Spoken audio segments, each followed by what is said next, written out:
साहब गद्दारी का केस न बना देना। राती मैं ख्वाब वेख्या तो ख्वाब विच मैं वेख्या कि पाकिस्तानी कौम का शऊर जाग गया है तो लोगों ने 75 साल तो इस मुल्क के उत्ते जिस बंदे ने इकतदार का मज़ा लुटिया उस शख्स नूं आवाम ने गिरबान तो फड़ के सड़कों ते घसीटिया है। ये राती मैं ख्वाब वेख्या है।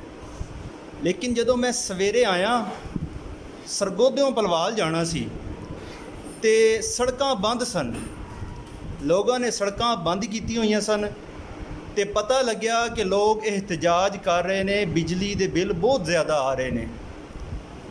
तो मैं इस नतीजे ते पहुँचा कि पाकिस्तानी कौम का शऊर नहीं जागया और जाग भी नहीं सकता, क्योंकि जो कौम मुर्दा हो जाए तो फिर शऊर नहीं जागते।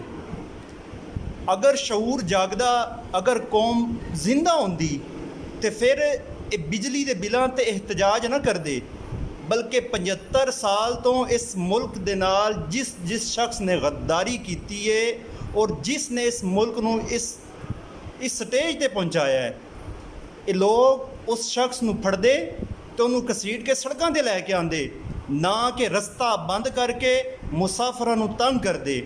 लिहाजा इस कौम का ज़मीर मुर्दा है, एक कौम ही मुर्दा है।